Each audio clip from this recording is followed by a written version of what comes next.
Fucking Why shove it in not? a bucket. You know what I'm saying? Yeah, exactly.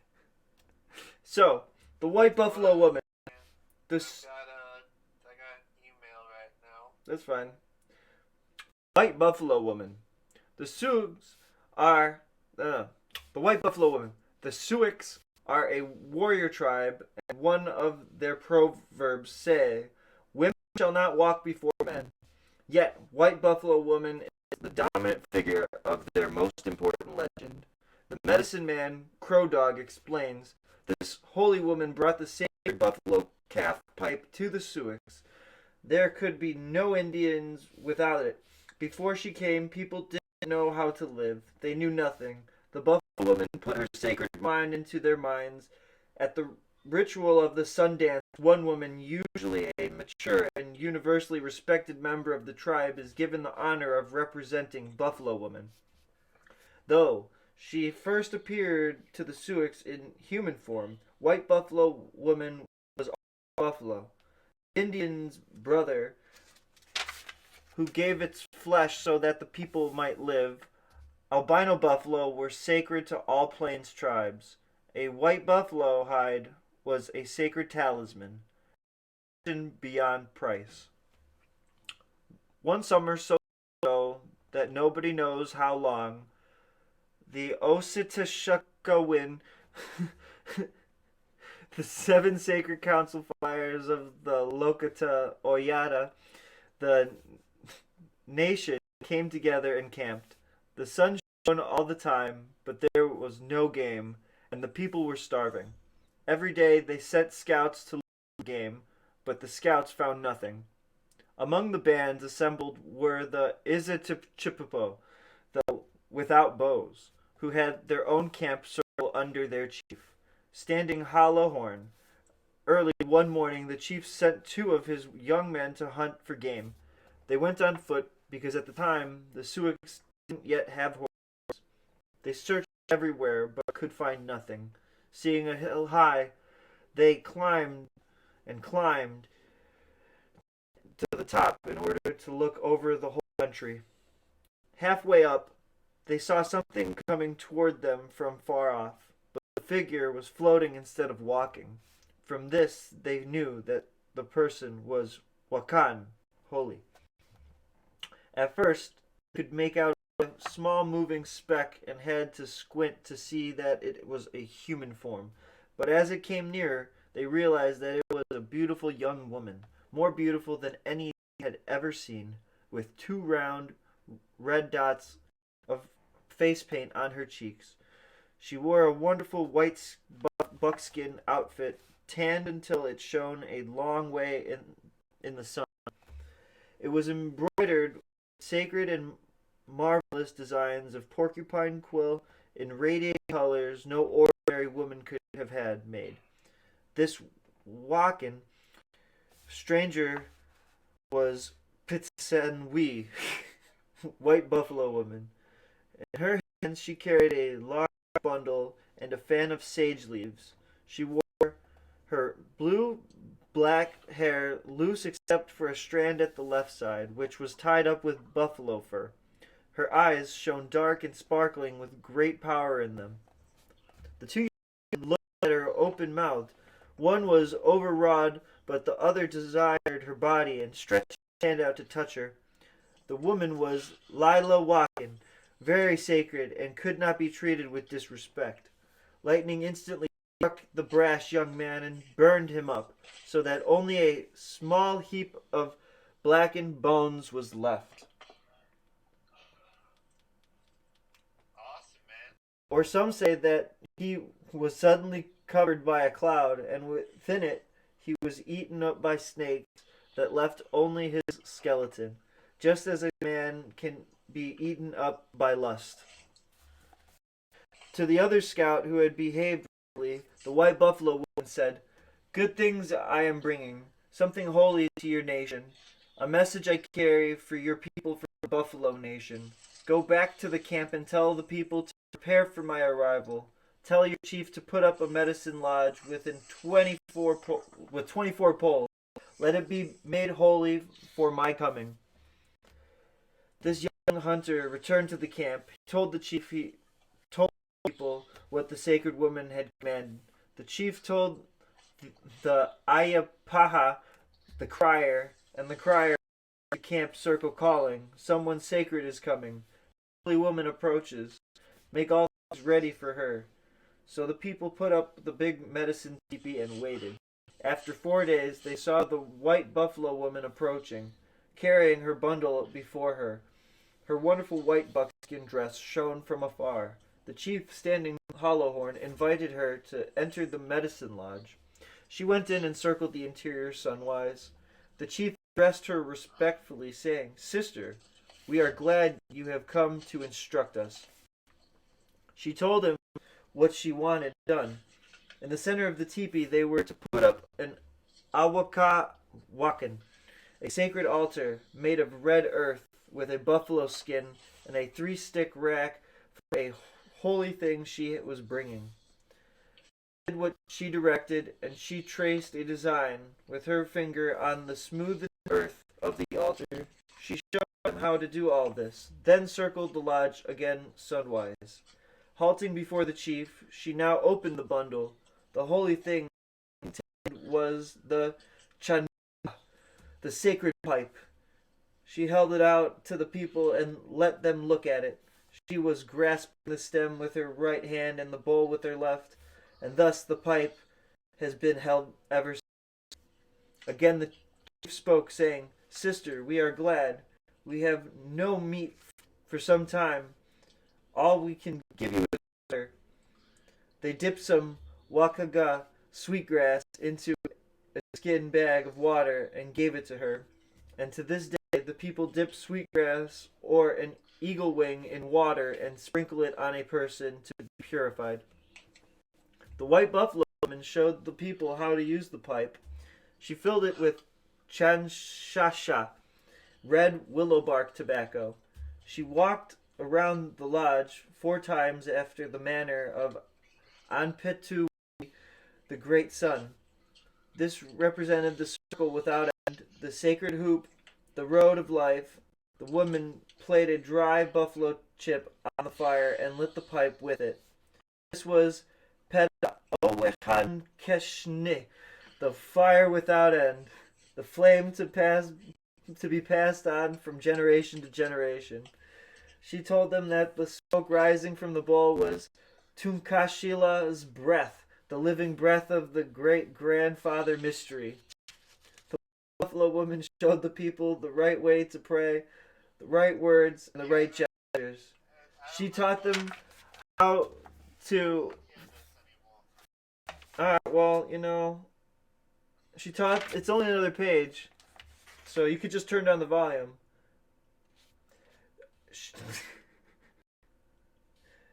Apparently you don't want the moral of the story, though. It's killing me. She taught them how to sing the pipe-filling song and how to lift the pipe up to the sky toward Grandfather and down toward Grandmother Earth to Unki and then to the 4 directions of the universe. With this holy pipe, she said... It's another 3 pages, actually. This is a longer story than usual. But you're fucking up the flow now, bro. You said... I didn't want to hear this, though. You asked about it twice, 3 times. You were like, "Not the white buffalo woman."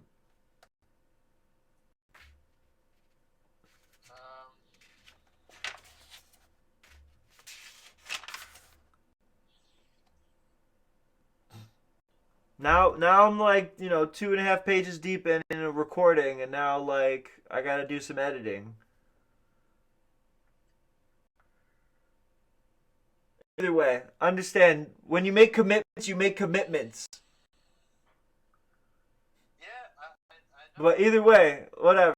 Fine. Whatever, I'll finish this shit in a second.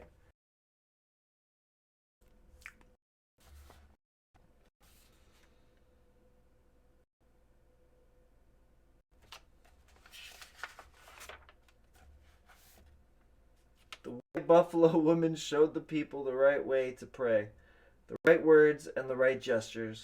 She taught them how to sing the pipe song and how to lift the pipe up to the sky toward grandfather and down toward grandmother earth to Unki and then to the four directions of the universe. With this holy pipe, she said, you will walk like a living prayer, with your feet resting upon the earth and the pipestem reaching into the sky. Your body forms a living bridge between the sacred beneath the sacred above. Wakantanka smiles upon us because now we are as one. Earth, sky, all living things, the two-legged, the four-legged, the winged ones, the trees, the grasses, together with the people, they are all related, one family. The pipe today holds them together, all together. Look at this bowl, said the white buffalo woman. Its stone represents the buffalo, but also the flesh and blood of the red man. The buffalo represents the universe and the four directions, because he stands on four legs for the ages of creation.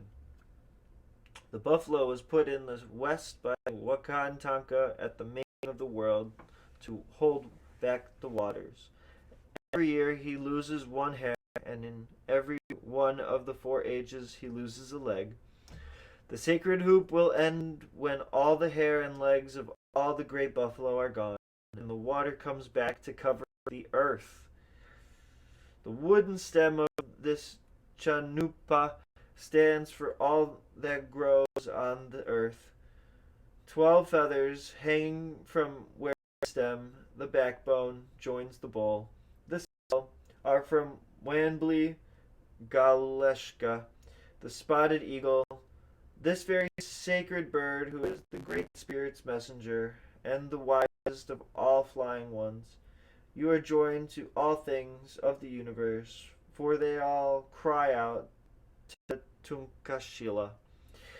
Look at the bowl. Engraved in it are 7 circles of various sizes. They stand for the sacred ceremonies you will practice with this pipe, and for the Ocheti Shakowin, the 7 sacred campfires of our Lakota nation. The white buffalo woman then spoke to the women, telling them that it was the work of their hands and the fruit of their bodies which kept the people alive. You are from the Mother Earth, she told them. What you are doing is as great as what the warriors do. And therefore the sacred pipe is also something that blinds men and women together in a circle of love. It is the one holy object in the making of which both men and women have a hand. The men carve the bowl and make the stem. The women decorate it with bands and colored porcupine quills. When a man takes a wife, they both hold the pipe at the same time, and red trade cloth is wound around their hands, thus tying them together for life. The white buffalo woman had many things for her Lakota sisters in her sacred womb bag: corn, wasna, pemmican, wild turnip. She taught them how to make the hearth fire, fill the buffalo paunch with cold water, and dropped a red-hot stone into it. This way you shall cook the corn and the meat, she told them. The white buffalo woman also talked to the children because they have an understanding beyond their years.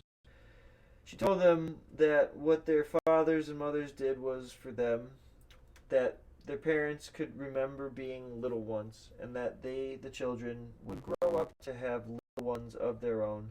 She told them, you are the coming generation. That's why you are the most important and precious ones. Someday you will hold this pipe and smoke it. Someday you will pray with it.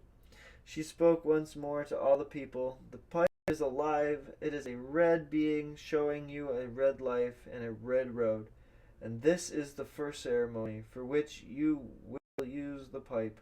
You will use it to keep the soul of a dead person, because through it you can walk to Wakan Tanka.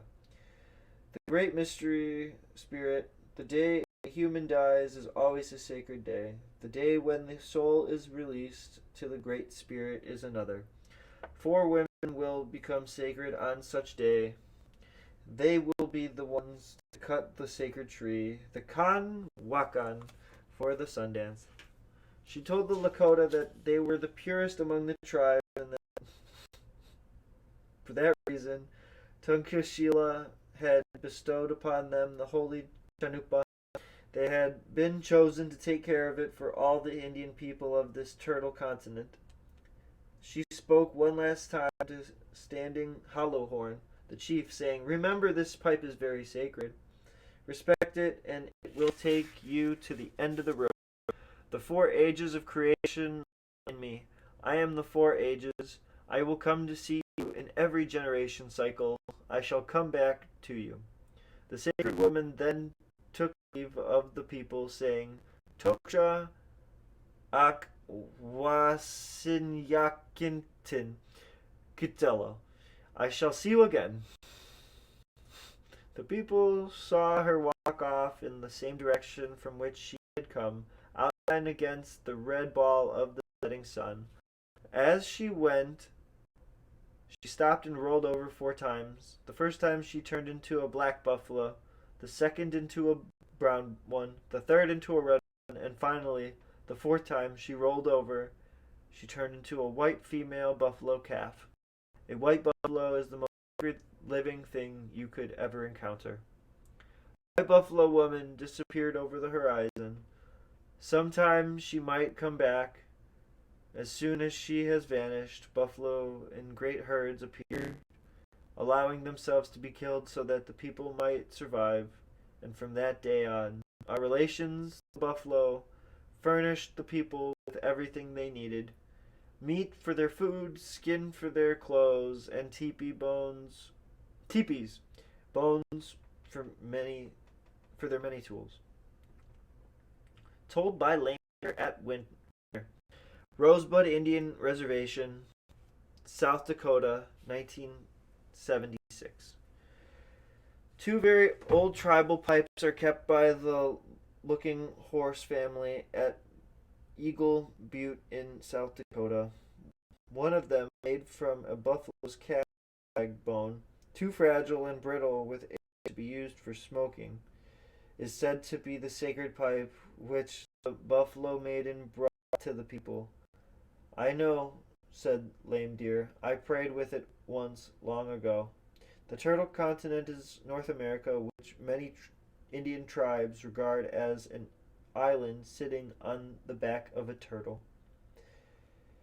Fire Lame Deer was a famous Sioux man, grandfather of the first chief Deer, a great warrior who fought Custer and died during a skirmish with General Miles.